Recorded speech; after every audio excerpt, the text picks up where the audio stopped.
Hey MLP, hope you guys are doing well. In case you're wondering why I'm moving around like this, is because we have her in the back there. Essentially, I really want to talk about was how the meaning we place on something or past event ultimately influences our decision-making process, how we behave, the habits we create, the environment we choose to be in, our mindset perhaps, right?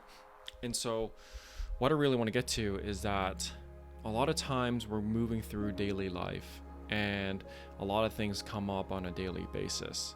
And the way we respond is based on the meaning we place on something.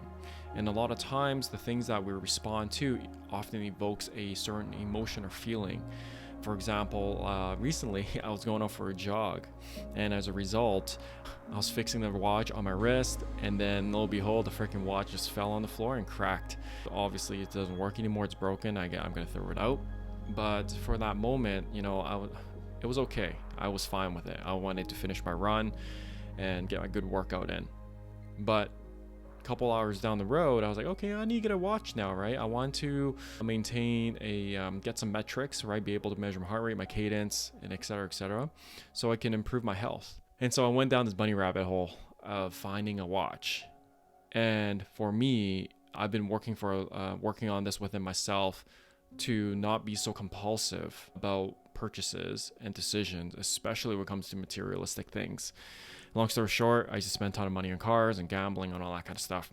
And when looking into a watch, something that's very exciting and enticing for me, I find that I can easily get very excited and allow those emotions influence me. There was a deciding point or a point where I was like, okay, I noticed that I'm getting excited here, and I could easily just splurge on like a $700 watch wouldn't be the best choice, most serving thing for me.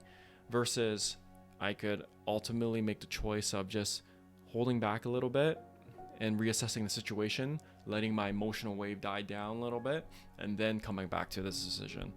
Obviously, I haven't bought the watch yet. It's been like almost a week now, whatever, right? But during that phase, man, I was just going up and down because I could feel myself going here and going back here. Like, oh, the authentic part is like right here, and then I could feel my ego pulling me from here as well. And so it was a tough internal battle. And what I realized, going back to the meaning piece of how it ultimately influences our behavior and everything else, how we respond to life, is that the emotions brought back a younger part of me, essentially, where if I didn't get something, I would throw a temper tantrum. And as a result, if I don't get the temper tantrum, I just throw a bigger fit and get incredibly pissed off about something, just be very reactive rather responsive. Digging through that, it turned out to be the fact that I placed the urgency that I received something is equivalent to my self-value, self-worth.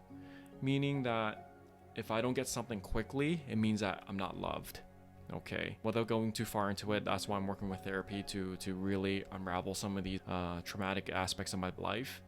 But that's what I've been holding for a very long time, and hence I can see these behaviors showing up in my current life too. When I'm working fast, I'm like, oh, I feel so good because what? Productivity equals self-worth, and it's so great.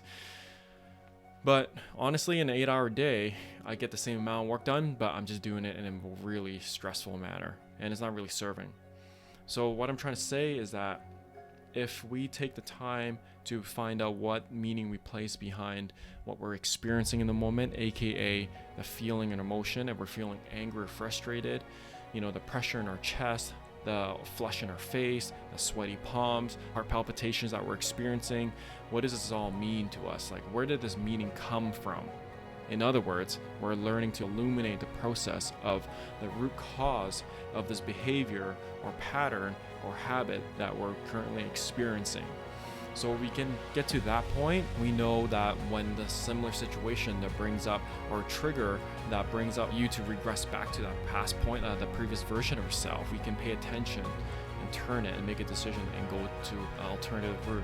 And you can learn to respond based on whatever works for you.